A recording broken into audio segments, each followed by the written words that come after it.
In the game I'm about to show you, Nihal Sarin plays the Owens Defense. This is considered to be a bad opening at the level at which Nihal plays. However, he still manages to get a good position. How does that happen? You'll see in the game. And as someone who has played this opening, I'll also show you, if you were to face the Owens defense, how to play with the white pieces so that you get a comfortable position out of it.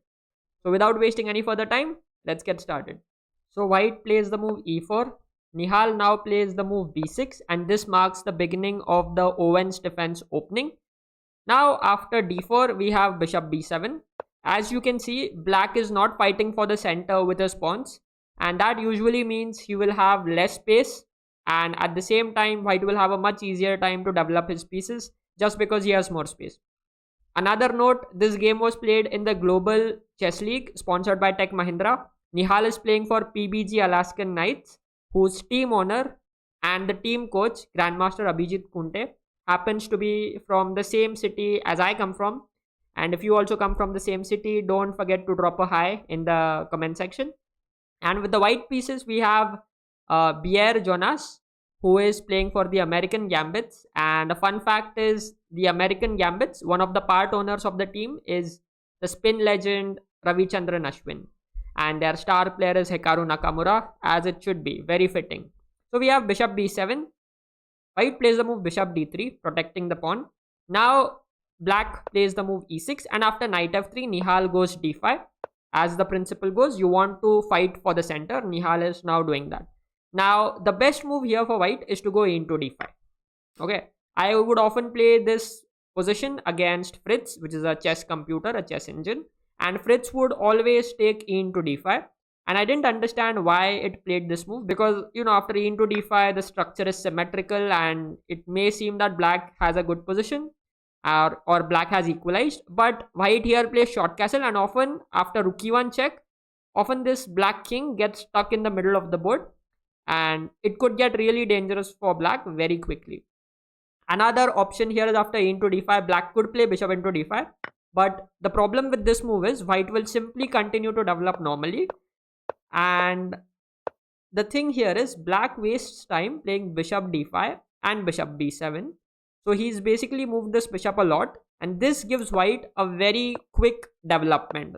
So like already we have like finished move 11. All of white's pieces are developed, whereas black, he still doesn't know how he's going to find good squares for his remaining pieces. And this is how you can play if, let's say, someone tries to play the Owens Gambit against you. This is the line that I would recommend. However, in the game, white played the move e5 and closed the center. Now this is not a bad move. This is like, I think, the second best move in the position.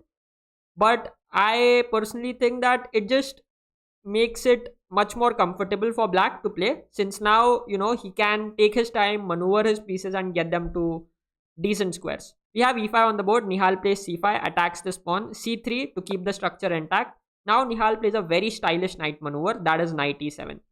The point is, after short castle, this knight goes to c6, and black is going to develop this knight to d7. Very nice maneuver. If you had developed this knight already to c6, then you would have a problem with placing this knight on a good square. Now white plays the move bishop g5, and this is a move that I am not convinced about, because the thing here is, white is the one who has more space, so he should generally avoid exchanges. And bishop g5, bishop e7 just plays very well into black hands, since it allows black to exchange his piece. However, there is still a merit to play the move bishop g5, as you'll soon see. There comes rook e1, knight d7, and now white could have an idea to play knight a3, and the idea is to go knight b5 and knight d6. Now since you don't have a dark squared bishop here, black could be in trouble if, let's say, the knight comes to d6. So black most likely has to play a6, and the game carries on like this. So this is one of the ideas and merits of exchanging the dark squared bishop, but still you are giving black more space in the position. White played the move a3. But now Nihal wants to create some play for his pieces. It's not going to come from the queen side, because white already has a lot of pieces here. Not going to come from the center, so he starts an expansion on the king side with the move g5. White expands on the queen side, Nihal expands on the king side, g4, attacking the knight. But before moving the knight, white says, move this knight first. Nihal is like, okay, I'll move it. And now white moves this knight to d2. Nihal plays h5, protects the pawn. White plays the move f4, strengthens the center. Maybe at some point he's going to go f5 in the future. Nihal long castles. We have knight f1 on the board. And Nihal plays a very nice prophylactic move, king to b8. Getting this king out of the c file. And at the same time, Nihal is also preparing for another move. That is after knight e3. He plays the move rook c8. Gets this rook on the c file so that after cd4, this rook will be placed very nicely on this open c file. White plays rook a2. White also has to develop his pieces. Now Nihal plays the move f6. Very nice move. Often they say that to break opponent's strong pawn structure, you have to attack the base pawn, like in this case c3, because it's defending all these. That's where the base of the pawn chain starts from. However, you can also attack the most advanced pawn in the pawn chain, as black does with f6. There is the move rook f2 now. And now Nihal goes rook f8. If white got his rook here, Nihal also brings his other rook. Now there is the move rook f1. Both sides are contesting for the control of the f file. Now we have some simplifications with cd4. cd4 takes, and we get this position. By the way, if you're wondering why not d into e5, the problem here is that it would just allow this bishop to become active and also this knight. First of all, black would go knight c5, and in the future, let's say after the bishop moves, black can prepare to push d4 and open the diagonal for this bishop. So here in the position, white plays the move fe5, and now Nihal takes and goes queen to g5, attacking the knight. Where will you put the knight? The knight goes back to c2. And now if you look at this position, the main problem for black here is that this b7 bishop kind of feels dead. Okay, it's just staring at its own pawn.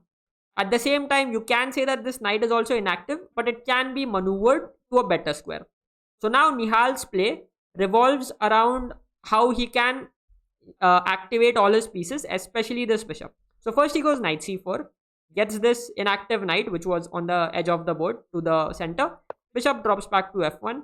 Nihal pushes h4, trying to go g3 on the next move. So white himself plays the move g3, and after a few captures we reach this position. Now, as I told you, black is thinking how he can make this bishop active, and he goes for a very interesting sacrifice. Can you find it? Nihal now plays the move knight e5, d5, knight e5. And you may think, okay, but white has lost 2 pawns and black has lost a piece. So isn't that supposed to be materially bad for black? Materially speaking, you're right. However, what black has managed to do is that he has first of all got rid of white's central pawns, and he has made his own pawns very mobile. Now you can push these pawns as black, and with that you can open the diagonal for this bishop and make your pieces happier. And now the threat is to go knight f3 check. So white has to somehow defend against it, and white plays the move bishop g2. But this allows Nihal to anyway go knight f3 check. Because the thing is, if you play bishop into f3, there is the move g into f3. And you can't take with the queen because queen c1 would lose the knight. So if you take with the rook into f3, now black has the move e5. And once again, you very nicely see how these pawns give nice control to black in the middle of the board. And this bishop, once again after the move d4, will become very active. And usually on an open board, the bishop is much more stronger than the knight. These kind of moves and these kind of sacrifices that you saw with knight e5, they are not something that will come on day one to you. Okay, for that you need to first of all be able to assess that material is not everything in chess, and you have to be okay with having less material but keeping your pieces active.